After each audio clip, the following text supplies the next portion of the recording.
Bien, en el anterior vídeo estuvimos hablando sobre la filosofía política de Thomas Hobbes. En este vídeo vamos a hablar sobre la filosofía política de John Locke. No vamos a verla toda porque es muy largo, pero vamos a ver algunos rasgos y cómo se relacionan estos rasgos con Hobbes. John Locke es uno de mis autores favoritos. Es lo que se conoce en la historia de la filosofía política como el padre del liberalismo clásico. Por eso, Locke es un grande y hay que estudiarlo siempre y a fondo. Y es mejor que Hobbes, eso que quede claro. ¿Es peor que otro? ¿Hay mejores que Locke? Sí.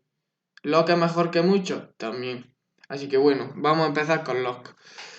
Locke es uno de los teóricos que se traga la ficción del estado de naturaleza. Este artificio creado por Locke, creado por Hobbes, se lo tragan Locke y Rousseau. Esos dos sobre todo. Y se creen, el cuentecito este del estado de naturaleza se lo creen y desarrollan su propio estado de naturaleza. En plan, comunicando un poco la realidad y la historia y ellos inventándose su estado de naturaleza.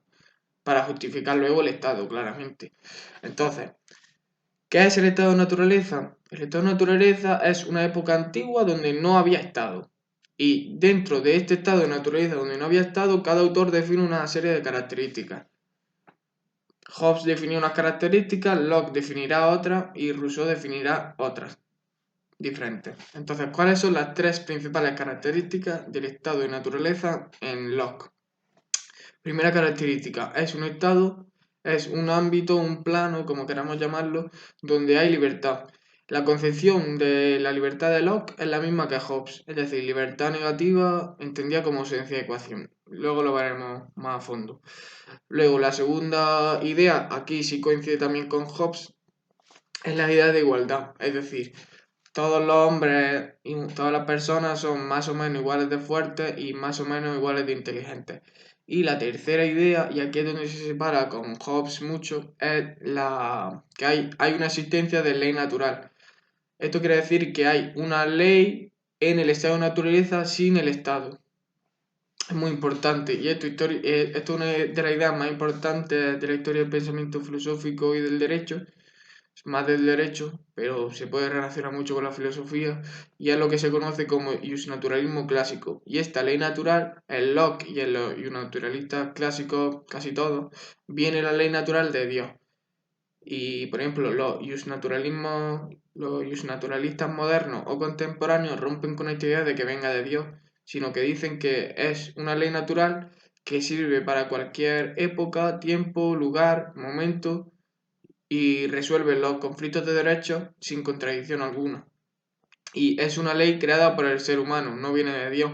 Y no puede venir de Dios porque la existencia de Dios, o sea, hay debate con eso. No se sabe si Dios existe o no. Hay quien dice que sí, hay quien dice que no, hay quien dice que no lo sabe. Yo soy de los que dicen no lo saben. Y entonces, hasta que no se haga plausible y sin debate la existencia de Dios, pues no puede venir algo de algo que no existe. Esto es que no puede haber un salto, filosóficamente esto es que no puede haber un salto del no ser al ser. Puede haberlo del no ser relativo al ser, pero Dios no es un Dios no es un no ser relativo. Por ejemplo, un no ser relativo es una cana. Yo soy joven y no tengo ahora canas, pero cuando sea viejo me pueden salir canas. Entonces la cana es un no ser relativo de mí. Pero, por ejemplo, un no ser puro sería un cuerno de un unicornio, porque eso nunca se va a manifestar en la realidad. A mí nunca me va a salir ni a nadie, ni a un caballo, un cuerno de un unicornio así. Eso es un no ser puro. Y el ser puro, pues, por ejemplo, mi mano, porque la puedo ver, puedo pensarla, se me hace una imagen en la mente a partir de mi experiencia y, bueno, muchas cosas. Así que eso. No, unos dicen que viene de Dios porque coincide con cosas de la Biblia y otros dicen que no viene de Dios y que porque la existencia de Dios no es plausible y que viene del razonamiento humano. Bien, ¿en qué se basa esta concepción de ley natural de Locke? En plan, ¿qué derechos tiene? Los derechos que vienen de la ley natural se conocen como derechos naturales. Locke dice que hay tres: la propiedad privada, la vida y la libertad. Y se forma, imaginar un triángulo en vuestra mente y en cada vértice hay una palabra escrita Y estas tres palabras son vida, libertad y propiedad privada. Aunque luego añade otra cosa, que es lo que decían los que reivindican mucho la gente de la Revolución Americana. Life, liberty and the pursuit of happiness. Vida, libertad y la persecución de la felicidad. Aquí han dejado un poco la propiedad privada de lado, pero se les perdona. Bueno, entonces, hay una relación de mutua dependencia entre estos tres derechos naturales. Vida, libertad y propiedad privada. Esto quiere decir que si quita un vértice del triángulo, se cae todo el esquema de Locke. Por ejemplo, vida. Pues si no hay vida no tiene sentido hablar ni de libertad ni de propiedad privada. Porque, por ejemplo, en Marte, nosotros vemos Marte hoy en día. En Marte no hay propiedad privada ni hay libertad, porque no hay vida. Entonces, no tiene sentido. Luego, si no hay propiedad privada, tampoco hay vida ni hay libertad, porque si mi cuerpo no es mío, que es mi primera propiedad privada, no puedo decir lo que quiera, no puedo hacer lo que quiera, no puedo hacer acciones como yo quisiera hacerlas. Es decir, la libertad, al haber ausencia de propiedad privada, cae en inexistencia. Y la vida igual, porque ¿qué vida es aquella donde yo no soy dueño de mí mismo? Luego si quitamos la libertad, pues igual.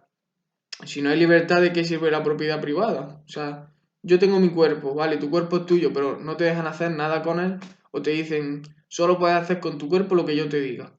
Pues eso quiere significar, en última instancia, de que mi cuerpo no es mío, porque tú mandas sobre él.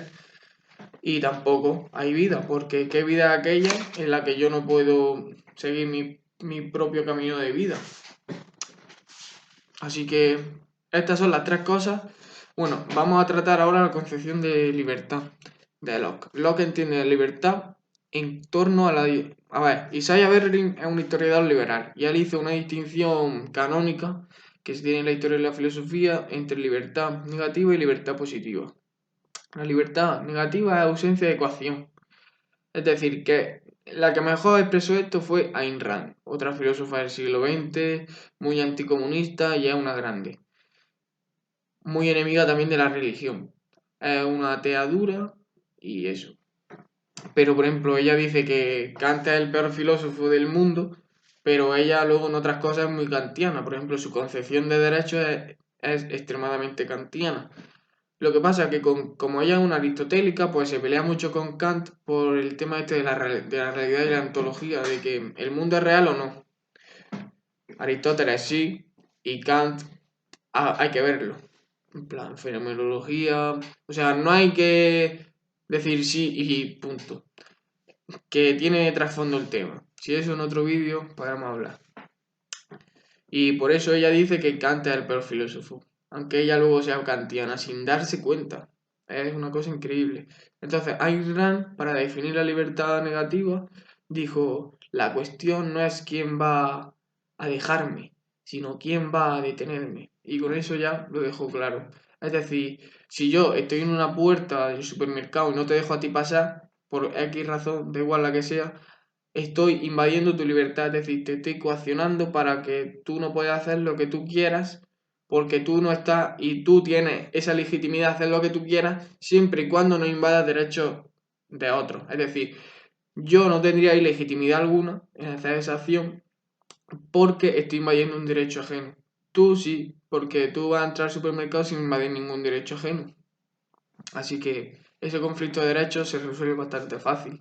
Pero este ejemplo lo pongo para ver que el que está en la puerta del supermercado está coaccionando e invadiendo libertad de otro, libertad negativa. Y luego está la otra concepción, que es la que defienden más socialistas y este tipo de gente, Rousseau, algunos liberales, yo la he visto, bueno, liberales, algunos liberales, que en la historia de la filosofía he calificado como liberales, por ejemplo, John Stuart Mill o John Rawls, defienden la libertad positiva. ¿Qué es la libertad positiva? Que yo no soy libre si no tengo un medio para conseguir un fin. Es decir, ellos suelen poner ejemplos así para que te dé pena. Por ejemplo, si no tienes comida no eres libre. Tipo así. Si no tienes X cosas no eres libre. Pero no dicen qué cosas exactamente son. En otro vídeo haré una crítica sobre la libertad positiva, pero bueno, esta crítica la he hecho ya en un paper que tengo. Si eso pondré el paper en la descripción para que quien quiera pueda verlo. En la introducción del paper hago esta crítica, así que mejor que lo leáis del paper y no hago el vídeo porque es un poco de pereza. Y eso, en el paper hago la distinción esta entre libertad negativa y positiva y qué es la libertad positiva y tal, por qué no es libertad, tal y tal, bien económico, no sé qué, y eso. Así que en el paper está, lo dejaré en la descripción y ya está. Entonces, hemos dicho las tres cosas de la ley natural de Locke, que está presente ya en el estado de naturaleza. Y la distinción está entre libertad negativa y positiva que hace Isaiah Berlin. Entonces, también hay igualdad. ¿En qué sentido? Aparte de la que he dicho antes de Hobbes, también hay una igualdad de derechos entre todas las personas. Es decir, todas las personas tienen el mismo derecho. Es decir, todas las personas tienen libertad, vida y propiedad privada. Y esta ley natural es la que hace, de la que se deduce la ley moral. Es decir, en el estado de naturaleza de Locke hay derecho, entendido como ley natural, y hay moral, entendido como ley moral, que es inmoral ir contra la vida, la libertad y la propiedad privada de otras personas. Aunque luego Locke, ahora hablaremos qué es el estado para Locke y tal. Pero entonces, ¿cómo se preserva el orden y la paz en el estado de naturaleza? Pues por dos cosas principales. Uno, porque existe el derecho a castigar. Es decir, si uno hace una acción inmoral como invadir una propiedad del otro, invadir la libertad del otro, o acabar con la vida del otro, o hacerle daño a su vida, daño físico, no daño psicológico ni subjetivo, eso no cuenta. Porque eso es una cosa, es otro tema del que hablaremos. No es daño físico puro. No, el daño psicológico no es daño físico. Aunque sí, aunque se puede discutir lo de las enfermedades mentales, pero hay autores que las niegan. O sea, es otra discusión. Entonces, el derecho a castigar se haría contra aquellas personas que incumplen la ley natural venida por Dios. Y ese derecho a castigar lo hacen otras personas. O sea, de unas personas a otras. Así que eso es una de las razones por las que hay orden y paz en el estado de naturaleza. Y la otra razón por la que hay orden y paz en el estado de naturaleza es porque en este estado de naturaleza lockeano, a diferencia del hobbesiano, no hay escasez. Es decir, hay de todo para todos. Es decir, hay casas para todos, hay ladrillos para todos para hacerse tus casas, hay comida para todos y no le falta a nadie de nada, porque hay de todo para todos. Por tanto, ¿cuándo surge el estado según Locke? Pues bien, el estado surge cuando hay ya situación de escasez. Es decir, en el estado de naturaleza hay un momento en que se ha reproducido tanto las personas que hay demasiadas personas y ya a la vez tantas personas no hay de todo para todos. No hay de todo para todos. Y entonces el Estado lo que tiene que hacer es estos conflictos de derechos que se darían por la escasez, resolverlos. Entonces, ¿cuál es la función del Estado según Locke? Otra vez, el Estado surge por un contrato social, es decir, la gente para que se da la mano así, todo muy civilizado y tal, y dicen, bueno, vamos a crear un Estado y ya está, y así administramos los asuntos de justicia mejor. Esto choca con la realidad y la historia de forma brutal, porque el Estado no surge así, no surge por consenso, sino que es justo lo contrario, surge por violencia. Pero de la teoría predatoria del Estado, que es lo que se llama esto, el surgimiento real del Estado, de la que por ejemplo habla Hume, uno de sus representantes David Hume, muchos antropólogos y muchos sociólogos, hablaremos en otro vídeo. Entonces, el Estado aquí surge como un contrato social y su función es proteger y garantizar los derechos naturales. Es decir, el Estado lo único que tiene que hacer es proteger la libertad, la vida y la propiedad privada y garantizar esta a sus ciudadanos. Pero hay que tener aquí un matiz, que un ateo para Locke no es un ciudadano. En plan, en el futuro, como en su tratado de la tolerancia, dice que un ateo no tiene el mismo derecho que un ciudadano. Aquí es un grado de intolerancia de Locke brutal, pero yo entiendo que es otra época y tal, así que a Locke se le perdona. Lo que no se le perdona es lo de consentimiento tácito, que eso sí que es chungo. Pero de eso hablaremos en otro vídeo. Y la crítica que hace Hume y tal y tal.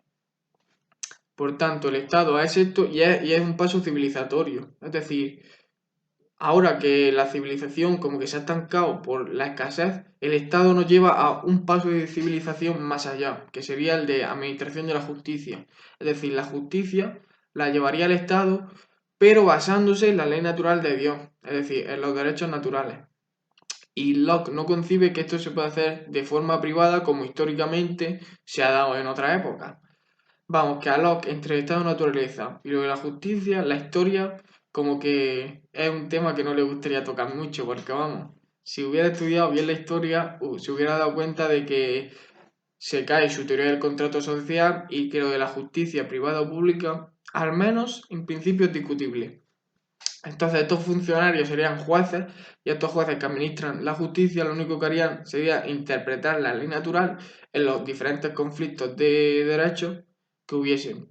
Si el Estado pasa, o sea, se pasa y se pone chulo de hacer estas funciones que dice Locke, es decir, si va más allá de proteger y garantizar vida, libertad y propiedad privada, pasa de ser un Estado liberal a ser un Estado tiránico. Y como Estado tiránico se garantiza a los ciudadanos lo que se llama derecho a la rebelión, es decir, poder rebelarte al Estado e ir contra él y derrocarlo para restablecer un Estado liberal moderno.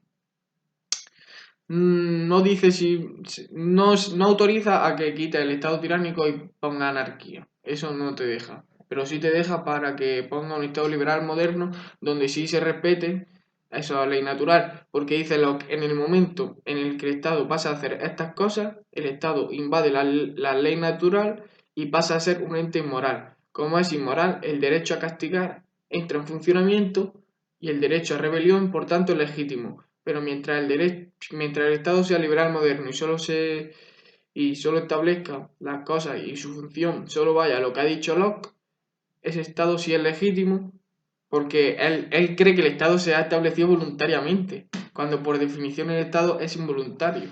Pero bueno, quitando estas consideraciones, él lo ve legítimo porque ha sido voluntario. Si viviera ahora y hubiera estudiado la historia y viera que no es voluntario históricamente, no sé yo si Locke, por su dura concepción del derecho y tal y su moral, no sé yo si hubiera defendido al Estado hoy. Si hubiera conocido a Rothbard y tal, a sus críticos, básicamente, sus críticos de siglos más tarde, digo, no sus críticos de aquella época, y viera que la realidad no es como él la cree, no sé yo si hubiera seguido defendiendo tanto al Estado como defiende en su obra, vamos. Pero bueno, entonces hemos visto que el Estado surge cuando, cuando hay una situación de escasez para administrar estos conflictos de derechos y tal. Y que no puede pasar de X cosas, de X funciones. Y esto es la concepción del estado de naturaleza y un poco la filosofía política de John Locke, que está muy unida a la ley natural. John Locke aquí o sea, su idea es de las más importantes de la historia de la filosofía. Esta idea del derecho natural, o sea, luego con los naturalistas contemporáneos, o sea, ha tenido un bombo que flipa. Así que vamos a dejar por aquí el vídeo sobre John Locke. Quizá otro vídeo de Locke más adelante sobre más su filosofía y tal, pero no sé. En el siguiente vídeo veremos más sobre Rousseau y creo que también podemos dar autores medievales, por ejemplo San Agustín, tengo pensado hacer un vídeo, y también otro autor que se llama Boecio, y eso, y vemos un poco los neoplatónicos y tal, y como ellos también hablan de libertad, y eso, muy unida a Dios y tal. O sea, una libertad dentro del cristianismo, por así decir. Pero son ideas interesantes y se pueden tratar, así que... Locke, recordad que era católico también, y recordad lo de los ateos, pero perdonable. Lo que no es perdonable es lo del consentimiento tácito, que hablaremos en otro vídeo. Así que eso, espero que os haya gustado el vídeo y tal. Quien quiera que se suscriba le dé a like. Y también está el botón ese de la campana que si le da, pues te da una notificación en el móvil o en el ordenador de cuando subí un vídeo. Y intentaré subir un vídeo por semana, depende del tiempo. Así que eso. Espero que haya gustado el vídeo y eso. Estudiar a Locke, que es un grande. Y un saludo a todos y un abrazo. Y que llevéis bien la cuarentena.